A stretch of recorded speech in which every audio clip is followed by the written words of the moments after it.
সঙ্গীত অনুষ্ঠানের পরে আমরা যাব পাঠ ও আলোচনায় দ্বিতীয় পর্যায়।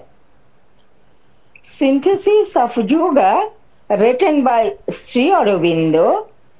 ইংরেজি পাঠে থাকবেন শ্রীমতী জয়ন্তিকা বসু। বাংলা যোগ সমন্বয় পাঠে থাকবেন শ্রীমতী জবা চৌধুরী। আর সমগ্র আলোচনায় থাকবে শ্রী সুধেন্দু সাহা। জয়ন্তিকা। হ্যাঁ, শ্রী অরবিন্দ শ্রী মায়ের রাতুল চরণে প্রণাম জানিয়ে আমি পাঠ করছি শ্রী সিনথেসিস অফ যোগার chapter the accent of the sacrifice part 1, page 153. It is the very nature of the soul or the psychic being to turn towards the divine truth as the sunflower to the sun. It accepts and clings to all that is divine or progressing towards divinity and draws back from all that is perversion or the denial of it, from all that is false and undivine. Yet the soul is at first but a spark and then a little flame of Godhead burning in the midst of a great darkness. For the most part it is veiled in its inner sanctum, and to reveal itself it has to call on the mind, the life force, and the physical consciousness and persuade them, as best they can, to express it. Ordinarily, it succeeds at most in suffusing their outwardness with its inner light and modifying with its purifying fineness their dark obscurities or their coarser mixture. Even when there is a formed psychic being able to express itself with some directness in life, it is still in all but a smaller portions of the being, no bigger in the mass of the body than the thumb of a man, was the image used by ancient seers, and it is not always able to prevail against the obscurity or ignorant smallness of the physical consciousness, the mistaken sureness of the mind, or the arrogance and vehemence of the vital nature. This soul is obliged to accept the human mental, emotive, sensational life as it is. It is its relations, its activities, its cherished forms and figures. It has to labor to disengage and increase the divine element in all this relative truth mixed with a continual falsifying error. This love turned to the uses of the animal body or the satisfaction of the vital ego. This life of an average manhood shot with rare and pale glimpses of Godhead and the darker luridities of the demon and the brute. Unerring in the essence of its will, it is obliged often under the pressure of its instruments to submit to mistakes of action, wrong placement of feeling, wrong choice of person, errors in the exact form of its will, in the circumstances of its expression of the infallible inner ideal. Yet, is there a divination within it which makes it a surer guide than the reason or than even the highest desire, and through apparent errors and stumbling its voice can still lead better than the precise intellect and the considering mental judgment. This voice of the soul is not what we call conscience. but that is only the mental and often conventional arranged substitute. It is a deeper and more seldom heard call. Yet to follow it when heard is wisest, even it is better to wander at the call of one's soul than to go apparently straight with the reason and the outward moral mentor. But it is only when the life turns towards the divine that the soul can truly come forward and impose its power on the outer members. For itself, a spark of the divine to grow in flame towards the divine is its true life and its very reason of existence. Jagat.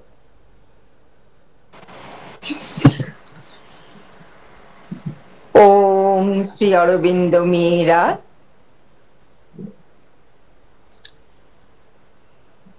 আমরা রয়েছি যোগ সমন্বয় পঞ্চম অধ্যায়, যজ্ঞের উদয়ন 1। যে ইংরেজি প্যারাগ্রাফটি জয়ন্তিকা পড়ল সেটির বাংলা অনুচ্ছেদটি পাঠ করছি।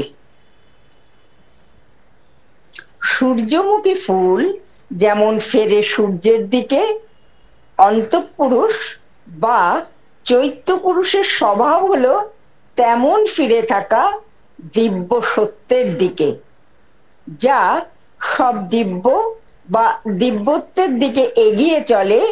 সে সবকে সে গ্রহণ করে ও আঁকড়ে থাকে, আর যা সব তার বিকৃতি ও অস্বীকৃত, যা সব মিথ্যা ও অদিব্য, সে সব থেকে সে সরে আসে। কিন্তু তবু অন্তঃপুরুষ প্রথমে একটি স্ফুলিঙ্গ মাত্র, আর তারপর এটি হয় ঘোর অন্ধকারের মাঝে দেবতার এক ক্ষুদ্র জ্বলন্ত শিখা।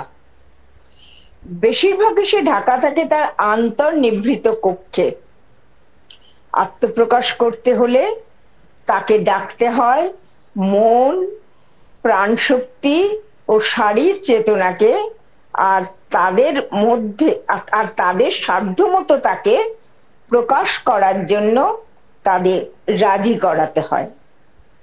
সে বড়জোর পারে তাদের বহির্মুখিতাকে তার আন্তর আলোকে উপর উপর আলোকিত করতে ও তার পাবনী সূক্ষ্মতার দ্বারা তাদের তামস অবিলতা ও অপেক্ষাকৃত স্থূল মিশ্রণকে কিছু বদলাতে।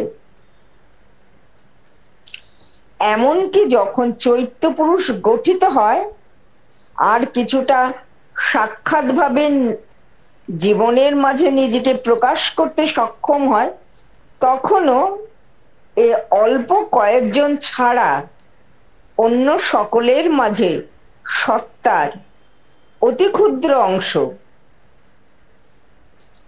প্রাচীন ঋষিরা যার সম্বন্ধে শরীরের মাঝে অঙ্গুষ্ঠ মাত্র পুরুষের এই রূপক ব্যবহার করেছেন, আর শারীর চেতনার তামসিকতা ও ক্ষুদ্রতাকে, মনের ভ্রান্ত নিশ্চয়তাকে, প্রাণিক প্রকৃতির দম্ভ ও প্রচণ্ডতাকে সে যে সর্বদা জয় করতে সমর্থ হয় তা নয়। এই অন্তঃপুরুষকে বাধ্য হয়ে স্বীকার করতে হয় মানুষের বর্তমান মানসিক, ভাবাবেগজনক ও ইন্দ্রিয়ানুভূতিপূর্ণ জীবনকে, তার বিভিন্ন সম্বন্ধ ও কাজকর্মকে ও তার সপ্রিয় রূপ ও মূর্তিকে। অবিরাম, ভ্রান্তিজনক, প্রমাদ মিশ্রিত এইসব আপেক্ষিক সত্য পাশব দেহের সেবায় বা প্রাণিক অহংয়ের তৃপ্তি সাধনে ব্যাপৃত এই প্রেম, এই যে সাধারণ মানুষের জীবন যাতে পরম দেবতার আভাস খুবই কম ও ক্ষীণ, কিন্তু যা দানব ও পশু বিভিন্ন তমসাচ্ছন্ন ভয়াল প্রবৃত্তিতে সমাকীর্ণ, এই সকলের মধ্যে যে দিব্য উপাদান আছে তাকে পৃথক ও পুষ্ট করার জন্য তাকে চেষ্টা করতে হয়। নিজের মূল সংকল্প সম্বন্ধে সে অভ্রান্ত, কিন্তু তবু নিজের বিভিন্ন কারণের চাপে সে প্রায়ই বাধ্য হয়ে মেনে নেয় ক্রিয়ার ভুল, বেদনার ভ্রান্ত প্রয়োগ, লোক নির্বাচনে ভ্রম, তার সংকল্পের সঠিক রূপ ও অমোঘ আন্তর আদর্শের বহিঃপ্রকাশের প্রমাদ। কিন্তু তবু তার মধ্যে এমন এক অন্তর্দৃষ্টি আছে যার জন্য তা যুক্তিশক্তি বা এমনকি শ্রেষ্ঠ কামনা অপেক্ষাও আরো নিশ্চিত দিশারি, এবং ক্রিয়মনিষ্ঠ বুদ্ধি ও বিচারশীল মানসিক সিদ্ধান্ত অপেক্ষা তার নির্দেশের চালনায় আরো শ্রেয়ঙ্কর, যদিও তা হয় অনেক আপাত প্রমাদ ও স্খলনের মধ্যে দিয়ে। আমরা যাকে বিবেক বলি, অন্তঃপুরুষের এই বাণী তা নয়, কারণ এই বিবেক শুধু এক মানসিক ও প্রায়শই আচারমূলক প্রমাদশীল অনুকল্প। অন্তঃপুরুষের আহ্বান আরো গভীর ও কদাচিৎ শোনা যায়, তবু শুনতে পেলে তার নির্দেশ মতো চলাই সবচেয়ে বুদ্ধিমানের কাজ। এমনকি যুক্তি বুদ্ধি ও বাহ্য নৈতিক উপদেষ্টার সঙ্গে আপাত সরল পথে যাওয়ার চেয়ে নিজের অন্তঃপুরুষের আহ্বানে ঘুরে বেড়ানো শ্রেয়স্কর। কিন্তু যখন জীবন ভগবানের দিকে ফেরে, কেবল তখনই অন্তঃপুরুষ নিশ্চিতভাবে সামনে এসে বিভিন্ন বাহ্য অঙ্গের উপর নিজের শক্তি আরোপ করতে সমর্থ হয়, কেননা এটি নিজেই ভগবানের স্ফুলিঙ্গ হওয়ায় ভগবানের দিকে শিখা হয়ে বৃদ্ধি পাওয়ায় এর সত্যকার জীবন ও এর অস্তিত্বের একমাত্র কারণ। শুভেন্দু।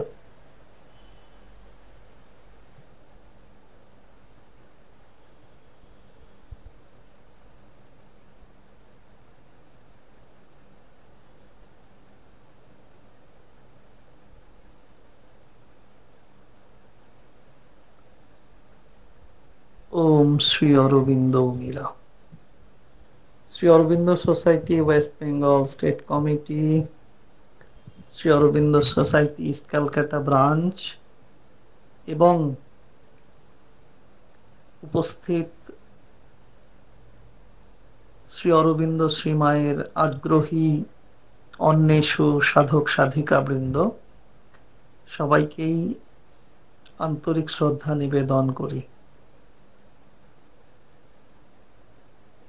অত্যন্ত সুন্দর একটি প্যারাগ্রাফ পড়া হলো।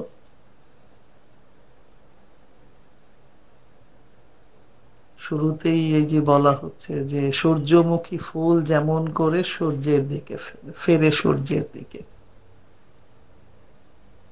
আমরা সূর্যমুখী ফুল হয়ে উঠতে পারছি কিনা।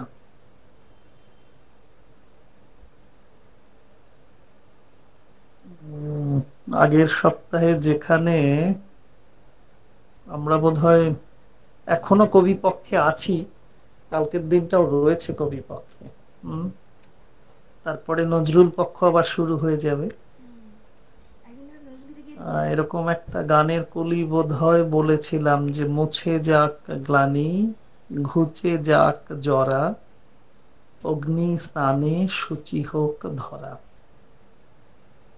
কতটা কি হয়েছে জানি না, তবে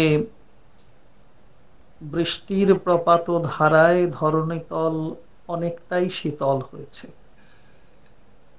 আজও পেলাম ফিরতে ফিরতেই সেই বর্ষণ ধারা। অন্তত গ্রীষ্মের দাবদাহের গ্লানি থেকে অনেকটাই সূচি প্রাপ্তি ঘটেছে, অন্তত শারীরিকভাবে।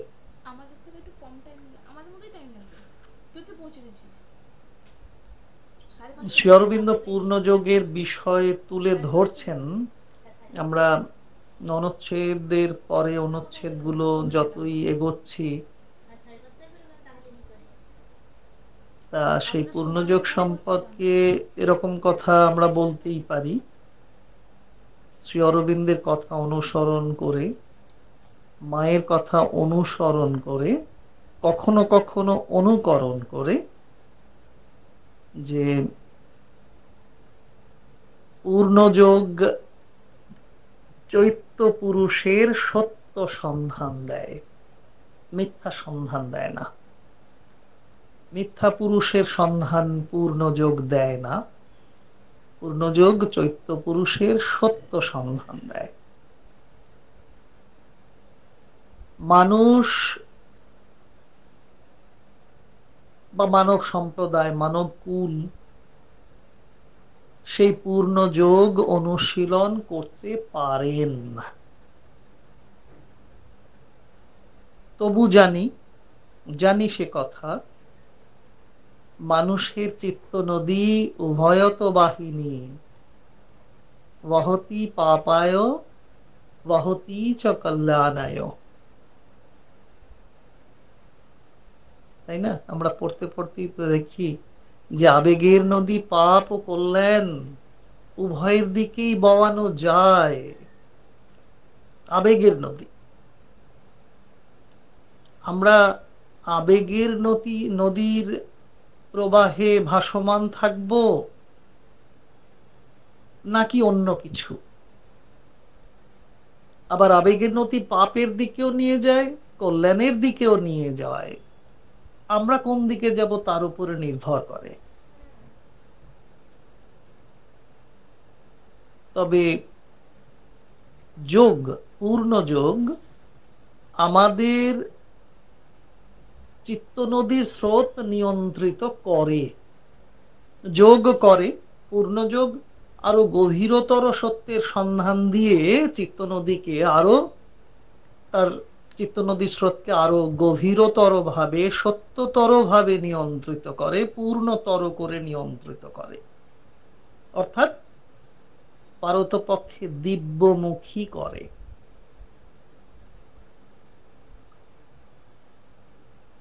আমাকে যখন কেউ অভিশাপ দেয়, আমি কি করি? আমি তাকে ফিরে অভিশাপ দিই, অন্তত দিতে ইচ্ছে হয়। এটাই তো স্বাভাবিক মানসিক ক্রিয়া, মানসী মনন ক্রিয়া, যে আমাকে কেউ অভিশাপ দিল, আমিও তাকে অভিশাপ দেওয়ার চেষ্টা করি, ফিরিয়ে দিতে চাই, ইচ্ছে হয়। কিন্তু আবার মানুষই সেই ইচ্ছাকে দমন করতে পারে। মানুষের মধ্যে এমন একটি সফটওয়্যার দিয়ে দেওয়া হয়েছে যে সেই অভিসম্পাত করবার ইচ্ছেকেও দমন করতে পারে। এই দমই হলো অমৃতের দ্বার। তাই আমরা সেই দ্বারে উপস্থিত অমৃতের সন্তান হিসেবে। মানুষই পারে, মানুষই একমাত্র লোভের বেগ, বাক্যবানের বেগ, প্রতিহিংসার বেগ, ক্রোধের বেগ দমন করে উল্টো দিকে বওয়াতে পারে। মানুষের পক্ষে এটা সম্ভব মানুষের পক্ষে। তাই মানুষের থেকে বড়তর আর কিছু নেই।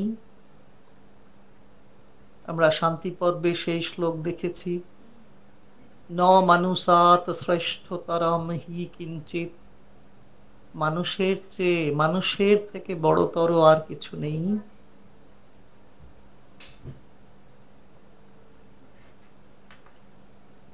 তো বেশ কথা, মানুষের থেকে বড়তর কিছু নেই।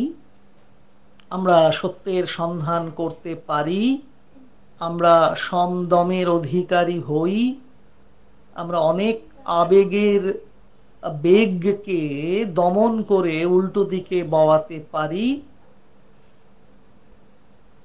আমরা অমৃতের দ্বারে পৌঁছতে পারি।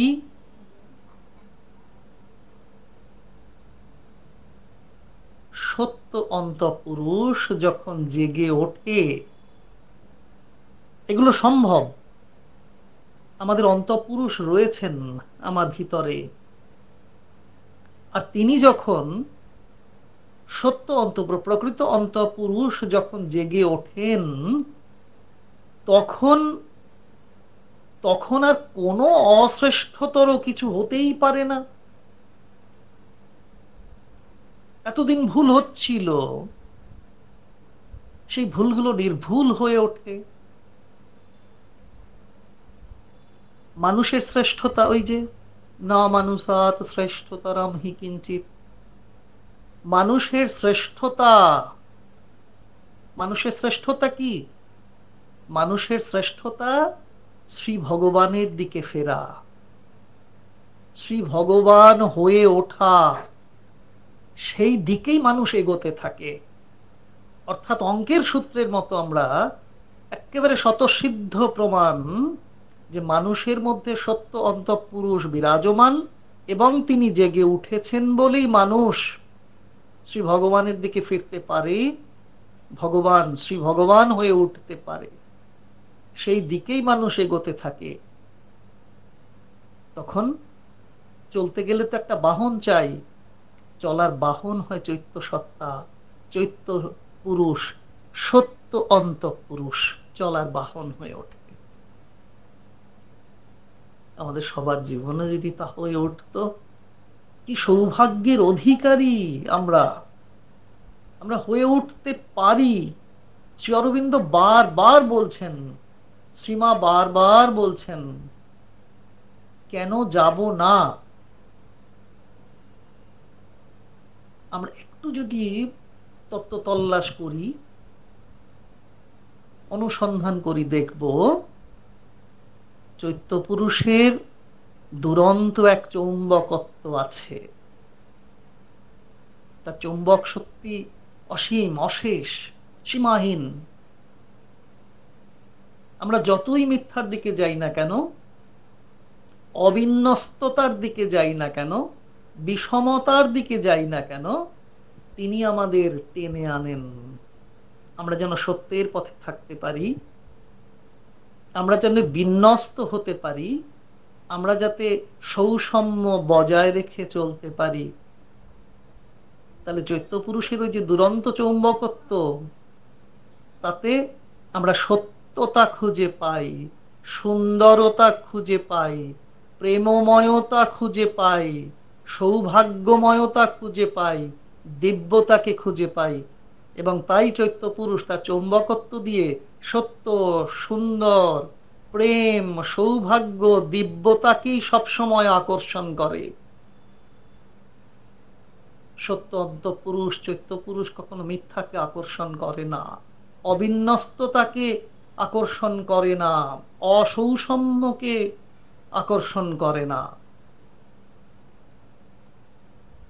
এবং যা কিছু দিব্যের কাছ থেকে আমাদের দূরে সরিয়ে দেয় বা নেয়, তাদেরকে চৈত্য পুরুষ বর্জন করে, দূরে সরিয়ে দেয়। আমাকে যে সত্যের পথ থেকে মিথ্যার অনৃতের দিকে নিয়ে যাবে, চৈত্য পুরুষ আমাকে তার চৌম্বকত্ব শক্তি দিয়ে, চৌম্বক শক্তি দিয়ে আকর্ষণ করে মিথ্যার পথ থেকে, অনৃতের পথ থেকে সরিয়ে দেয়, সরিয়ে নিয়ে আসে। ফলে আমার জীবনে যতটুকু মিথ্যা এসেছিল তারাও দূরে সরে যায়। চৈত্যপুরুষের সেই শক্তি আছে, অসম্ভব শক্তির অধিকারী তিনি। চৈত্যপুরুষের অসম্ভবকে সম্ভব করার ক্ষমতা আছে। তিনি যে শিখারূপে আমার অন্তরে বিরাজমান, সেই শিখাকে কি বলবো, সুতীব্রভাবে জ্বালিয়ে তুলতে হয়। তার জন্য প্রয়োজন কি? তার জন্য প্রয়োজন মানসী সাধন প্রচেষ্টা। শরীরকে, প্রাণকে এবং মনকে চৈত্যপুরুষের প্রভাবে কাজ করতে দিতে গেলে যথাযথ প্রস্তুতি চাই। ওই সাধন ক্রিয়া, সাধন প্রচেষ্টা, একা কিছু করতে যেও না বাছা, শ্রী অরবিন্দ বলে দিচ্ছেন।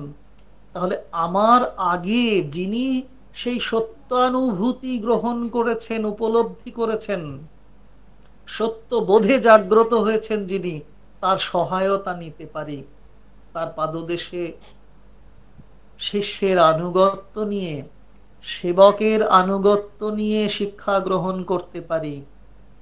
সেই শিক্ষা অন্তরে আমার শিখাকে দীপ্তিময় করে তুলবে, দৃপ্ত করে তুলবে, প্রজ্বলন্ত করে তুলবে। যে ক্ষুদ্র জ্বলন্ত শিখা ছিল তা প্রজ্বলন্ত হয়ে উঠবে। আর তা যখন হবে, আমার ঘরের যতটুকু অন্ধকার ছিল, তমিশ্রা ছিল, সব মোচিত হবে, দূরে চলে যাবে। তাহলে শরীরকে, প্রাণকে, মনকে চৈত্যপুরুষের অধীনস্থ করতে গেলে, চৈত্যপুরুষের, চৈত্য সাম্রাজ্যের যথাযথ নাগরিক করে তুলতে হলে যথাযথ প্রস্তুতিও চাই। তাহলে ওই যে জ্বলন্ত শিখার কথা, চৈত্যপুরুষ ক্ষুদ্র জ্বলন্ত শিখা হিসেবে আমার অন্তরে থাকেন। তিনি আমার অন্ধকার ঘরে আলো দিচ্ছেন। সেই শিখার সাথে আমার প্রয়োজনীয় সাধন ধারা, স্পৃহা ইন্ধন হিসেবে যোগাতে হয়। ইন্ধন না পেলে শিখা আগুনের তীব্রতায় পরিণত হতে পারে না। তো আমাদের সব অবসাদ, মিথ্যা, বিমর্ষতা, দেব বিরোধিতা, অন্ধমোহ সেই অগ্নির তেজে পুড়ে খাক হয়ে যেতে পারে। মহাকালী রূপে আমরা দেখেছি না, মাতা গ্রন্থে, দ্য মাদার গ্রন্থে শ্রী অরবিন্দ উল্লেখ করেছেন না, তিনি তীব্র অশির আঘাতে আমাদের তমিশ্রা, আমাদের মিথ্যা, আমাদের দেব বিরোধিতাকে দূর করে দেন। তাহলে আমার অন্ধমোহ, বিমর্ষতা, দেব বিরোধিতা, মিথ্যাচারিতা থাকবে না, অবসাদ থাকবে না, খাক হয়ে যাবে ওই প্রজ্বলন্ত অগ্নির তেজে। তাই আমাদের এমন এমন কাজ করতে হবে যেগুলো চৈত্যপুরুষকে সত্যিকারের জাগ্রত অবস্থায় পেতে পারি। এমন কাজ করব যাতে চৈত্যপুরুষ জেগে ওঠেন। তিনি আছেন, অথচ তাকে প্রকট করতে হবে, প্রচ্ছন্ন হয়ে আছেন আমার ভিতরে। তাহলে আমার কর্মধারার মধ্য দিয়ে আরো প্রচ্ছন্নতা বাড়াতে পারি, আবার এমন সুতীব্র স্পৃহাময় কাজ করে তাকে প্রজ্বলন্ত করে তুলতে পারি, জাগ্রত করে তুলতে পারি। হ্যাঁ, তার জন্যে সময় দিতে হবে, নিষ্ঠা সহকারে কাজ করতে হবে। একবার না পারিলে দেখো শতবার, চেষ্টা চালিয়ে যেতে হবে, পিছিয়ে পড়লে হবে না। একবার ব্যর্থ হলেই থামিয়ে দিলে হবে না কাজ, নিষ্ঠা সহকারে কাজ করতে হবে। আমাদের শ্রদ্ধা মিশ্রিত বিশ্বাস, আমাদের সানন্দ নিষ্ঠা, আমাদের দ্বিধাহীন সমর্পণ, এগুলো কি করে না, চৈত্যপুরুষকে জাগিয়ে তুলতে সহায়ক হয়। তিনি জেগে ওঠেন, তিনি তখন আমাদের হয়ে কাজ করতে থাকেন।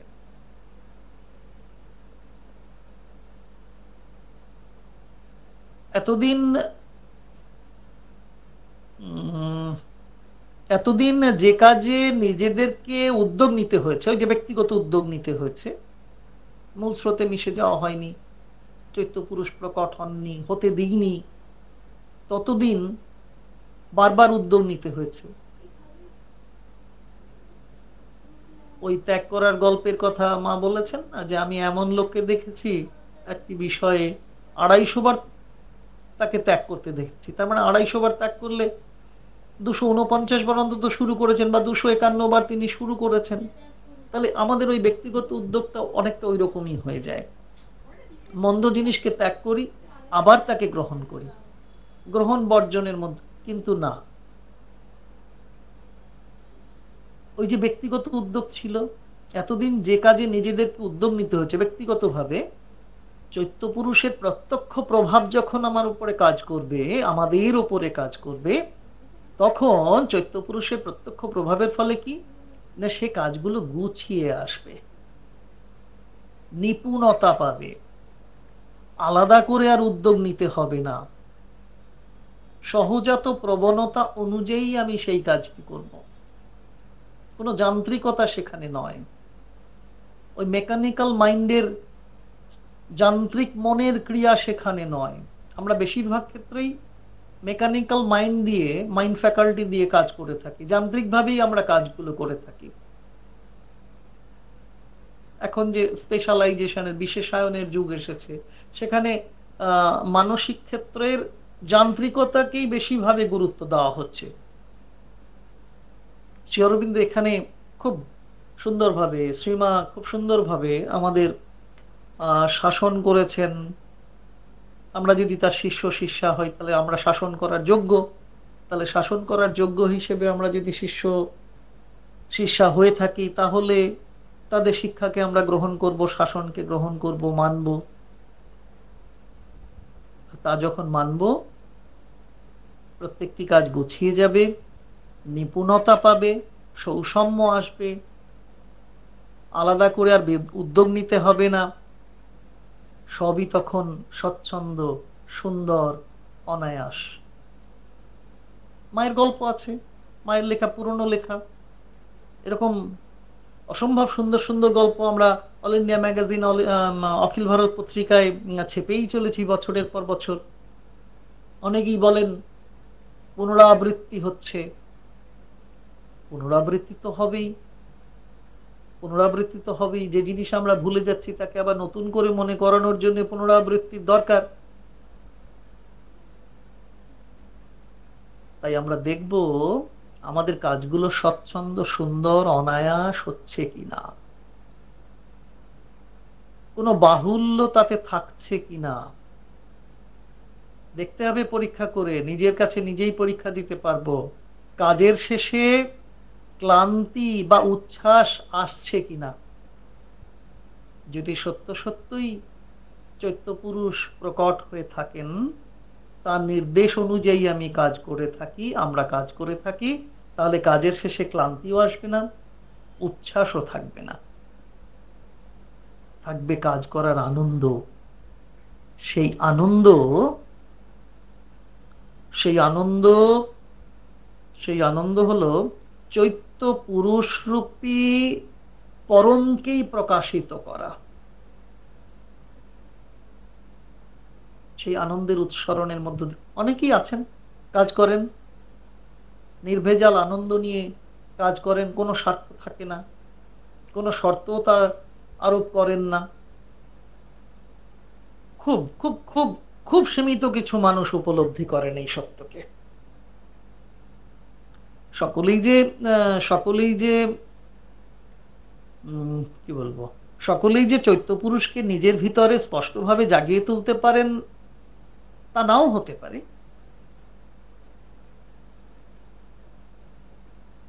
ওই মনে আসছে গুরুদেবের গান, যে মাঝে মাঝে তব দেখা পাই,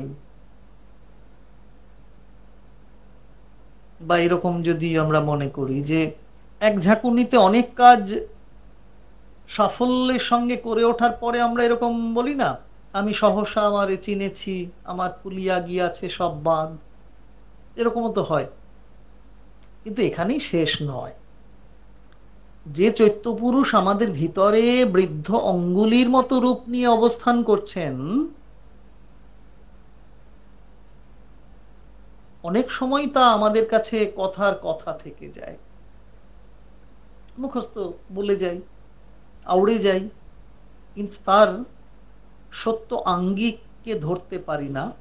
তিনি যে সত্য আলপনা দিয়ে চলেছেন আমার অন্তর জুড়ে এবং সমগ্র আবরণ জুড়ে, প্রত্যেকটি সত্তার প্রতিটি অঙ্গ বিভঙ্গেই যে তিনি কাজ করে চলেছেন, সেটা সবসময় আমরা বুঝে উঠতে পারি না, আমাদের কাছে কথার কথা থেকে যায়।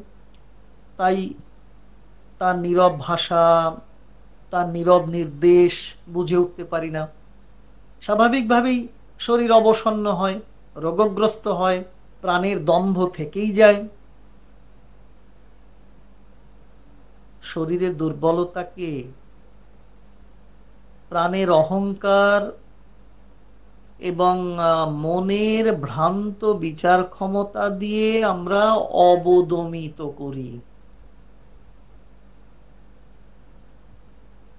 মারাত্মক কথা বলেছেন, ভয়ঙ্কর কথা বলেছেন শ্রী অরবিন্দ, যে শরীরের দুর্বলতাকে আমরা অবদমিত করি কি দিয়ে? প্রাণের অহংকার দিয়ে, মনের ভ্রান্ত বিচার ক্ষমতা দিয়ে। দেখুন, দেহ প্রাণ মন কিভাবে সম্পৃক্ত, যোগযুক্ত, সংযুক্ত। শরীরের দুর্বলতা এসেছে, তাকেও আমরা প্রাণের অহংকার এবং মনের ভ্রান্ত বিচার ক্ষমতা দিয়ে চেপে রাখছি। এই মশাবাবু,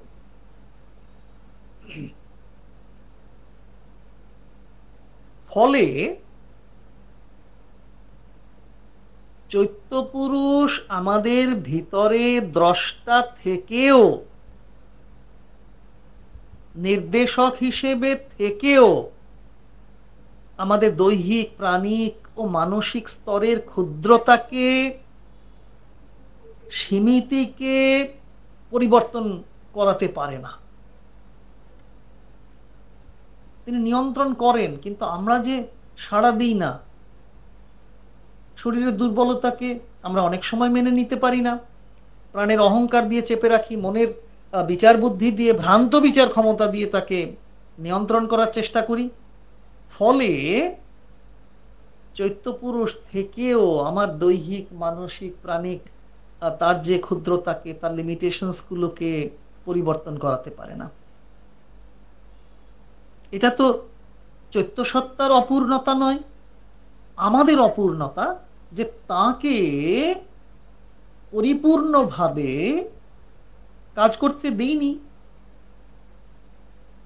আমি অনেক সময় আমরা প্রার্থনা করি, কিন্তু আমার দেহকে তার কাছে সমর্পণ করা হয় না, কারণ নমনীয় হয়নি, উপযুক্ত হয়ে ওঠেনি আমার দেহ, কাঠিন্য রয়েছে, তাই তাকে সমর্পণ করতে পারিনি। প্রাণকে আংশিক সমর্পণ করেছি, খানিকটা ভক্তি এসেছে, অধিকাংশ আসেনি। মনকে খানিকটা করেছি, অতি মানুষের গন্ধ শুকতে পারে, কিন্তু অতি মানুষের পরে যেতে পারে না। বড়জোর ওই ইলুমেন্ট মেন্টালিটি বা খানিকটা খানিকটা ইনটিউটিভ টাচ পেয়েই সে সন্তুষ্ট থাকে, খুশি হয়। মানব জীবনে বড়ই দুঃখের কথা, খানিকটা হতাশার কথাও বটে। তাহলে তো রামপ্রসাদের মতোই আমাদের গাইতে হবে, এমন মানব জীবন রইল পতিত, আবাদ করলে ফলতো সোনা। আহারে, আবাদ করা হয়নি, তাহলে সেই সোনা হিসেবেই তো চৈত্যপুরুষ প্রকট হতে পারেন। আমরা কি একেবারে স্বার্থপর থেকে যাব? সত্যি তো, আবাদ না করলে অন্তরের চৈত্য ভগবানকে জাগিয়ে তুলব কেমন করে? জীবনে শ্রী ভগবানের উপস্থিতি উপলব্ধি করা, জীবনে শ্রী ভগবানকে ফুটিয়ে তোলা, জীবনে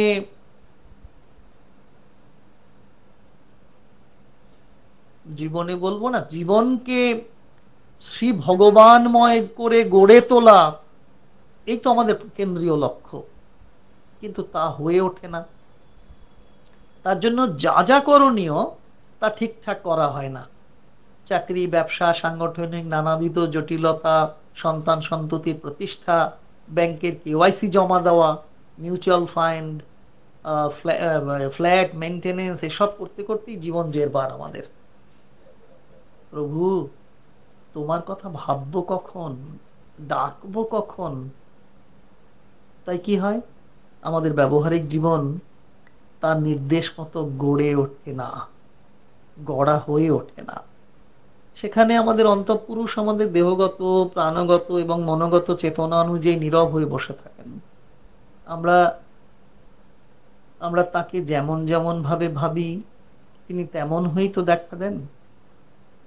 অথচ তিনি যে নির্দেশ দিচ্ছেন তা শোনবার মতো স্থির, নিশ্চিত, প্রশান্ত হৃদয় স্থান গড়ে তোলা হয় না। দেহের লক্ষ্য শ্রী ভগবানকে আস্পৃহা করা। একদিন আসবে যখন দেহ ভগবানকে আস্পৃহা করবে। সাবিত্রী মহাকাব্যে বললেন শ্রী অরবিন্দ। প্রাণের লক্ষ্য কি? ভক্তির আনুগত্যে শ্রী ভগবানের সেবা করা।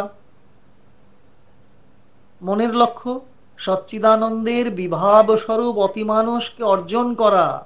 হয়ে ওঠে না বলেই জোর করতে হয়। ব্যক্তিগত প্রয়াসের প্রয়োজন হয় বারবার। আমাদের দেহগত, প্রাণগত, মনোগত প্রতিটি স্তরেই দিব্যতার স্পর্শ আছে, খেয়াল রাখতে হবে। অথচ তাকে ভুলে যাই, সেই কথা ভুলে যাই। কি করি? দিব্যতার পরিবর্তে অদিব্য পাশবতাকে মিশিয়ে ফেলি। তাই আবার পাশবতা মিশ্রিত দিব্যতাকে আলাদা করে নিতে অনেক বেশি পরিশ্রম করতে হয়। দিব্যতার সঙ্গে পাশবতা মিলিয়ে ফেলেছি, গুলিয়ে মুলিয়ে তাল হয়ে গেছে, তাহলে অনেক পরিশ্রম করতে হবে তাকে আবার আলাদা করতে। পাশবতাকে দূর করতে হবে। চৈত্যসত্তাকে প্রকট করা হয়নি। চৈত্যসত্তা প্রকট হলে তো পাশবতাকে দূরে সরিয়ে দেন, দিব্যতাকেই তিনি প্রকট করেন। হয়ে ওঠেনি, তাই অনেক সময় পেরে উঠি না। অনেক ভুলকেও ফুল বলে মেনে নিতে হয়।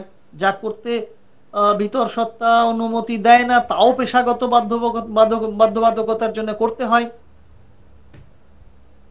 যাকে রাজা বলতে ইচ্ছেই হয় না, তাকে রাজা বলে শুধু মানতেই হয় না, প্রণামও করতে হয়।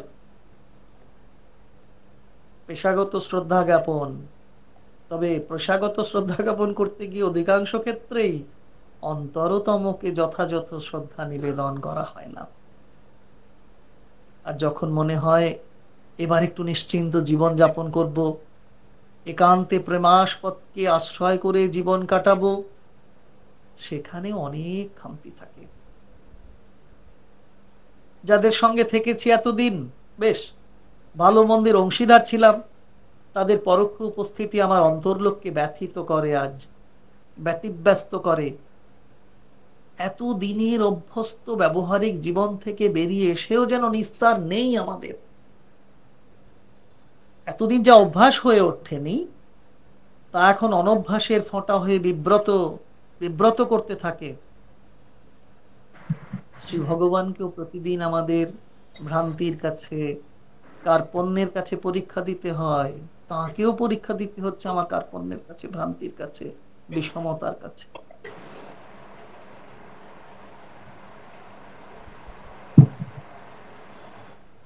জবাদি কিছু বলবেন? হ্যাঁ, সময় পেরিয়ে গেছে না? ঠিক আছে, তাহলে অফ করে দিন। আমি কিছু বলবো না, ওটা মানে ওপেন হয়ে গেছে তাই। আচ্ছা না আচ্ছা, না, তুমি বলো, তুমি বলো। একটু পেরিয়েই গেছি সময়টা। সময় অনেক ঠিক আছে, বড়, তুমি বলো। প্যারাগ্রাফটা বড়। হ্যাঁ ঠিক আছে। হ্যাঁ, বলো। কি বললাম, যে শ্রী ভগবানকেও প্রতিদিন আমাদের বৈষম্যের কাছে, বিষমতার কাছে, ভ্রান্তির কাছে, কার্পণ্যের কাছে পরীক্ষা দিতে হয়। সত্যি তিনি আমাদের ভিতরেই তো আছেন, তারপরেও বাইরের অবিদ্যায় প্রভাবিত হয়ে আমরা কি করি? বাইরের অবিদ্যায় প্রভাবিত হয়ে এক এক অঙ্গ এক এক রকম কাজ করতে থাকে আমাদের। তবে অল্প সংখ্যায় হলো আশার বাণী, অল্প সংখ্যায় হলেও কোনো কোনো সাধক সাধিকা আন্তরিকতার সঙ্গেই কাজ করেন। আপাতভাবে কিছু প্রমাদ থাকতে পারে, স্খলন পতন হতে পারে, তবু জেনে রাখতে হবে প্রতিটি প্রমাদ, স্খলন, পতনের মধ্য দিয়েও দিশারি আলোকময় সত্তার দেশনায়, নির্দেশনায়, গাইডেন্সে আমরা প্রগতির পথে এগোতে পারি। বিবেকবোধকেও সর্বাংশে অন্তঃপুরুষ বা তার বাণী নাও বলা যেতে পারে।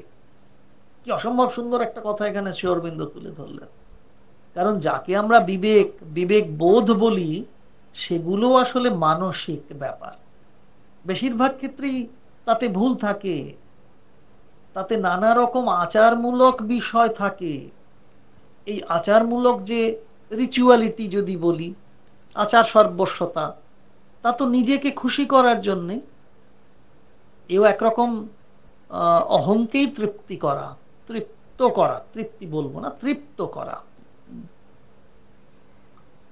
বেশিরভাগ ক্ষেত্রেই কি হয়, যে ডাক শুনি তা অন্তঃপুরুষের ডাক নয়।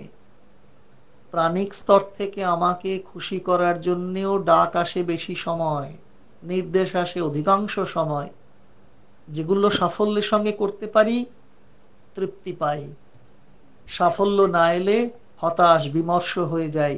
এটাই সবচেয়ে বড় প্রমাণ এটি অন্তঃপুরুষের ডাক নয়।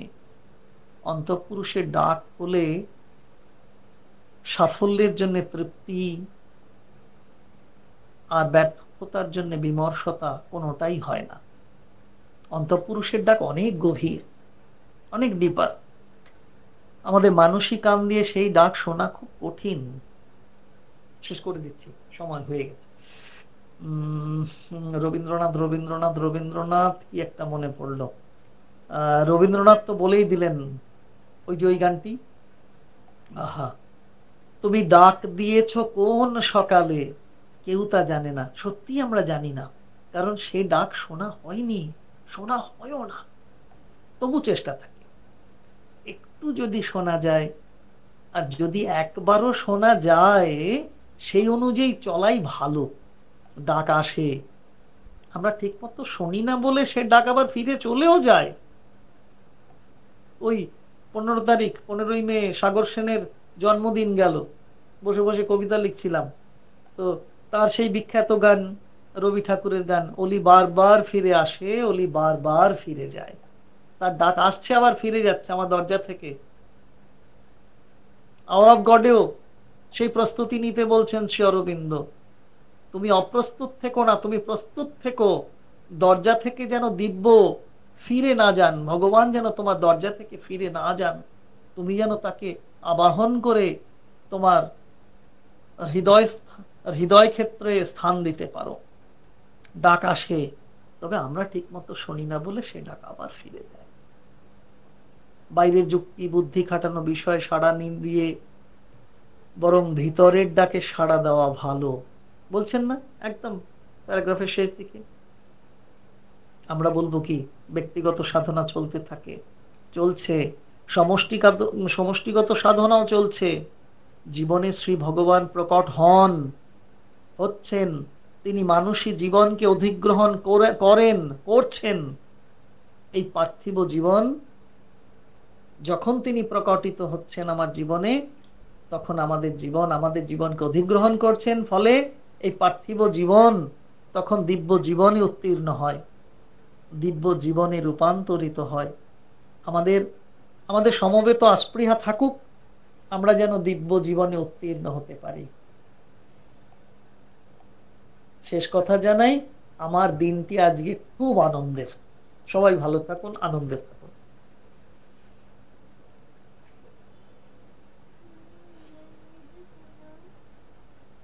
ভালো লাগলো সুরেন্দ্রদা আপনার আলোচনায়, অনেক ধন্যবাদ। উপেন্দ্রদা, আনন্দের কারণটা একটু শুনি। এই যে পড়তে পারলাম, একটু বলতে পারলাম। ও আচ্ছা। আর যাদের যাদের দেখবো বলে আজকে আশা করেছিলাম, তাদের দেখা পেয়েছি। আচ্ছা, ঠিক আছে, ভালো থাকবেন। জবাদিকেও ধন্যবাদ জানাই সুন্দরভাবে পরিচালনা করার জন্য। নমস্কার রইল। হ্যাঁ, নমস্কার দাদা, ভালো থাকবেন, ভালো থাকবেন। নমস্কার। আপনাকে নমস্কার জানাই দাদা। নমস্কার। ধন্যবাদ। ধন্যবাদ। আজকে দীর্ঘ প্যারাগ্রাফ ছিল, তার এক্সপ্লেনেশনও শুধেন্দু সুন্দর করে করেছে, তার জন্য আমরা সময় দিতে প্রস্তুত। একবারও বলবো না তুমি বন্ধ করো, কখনো না।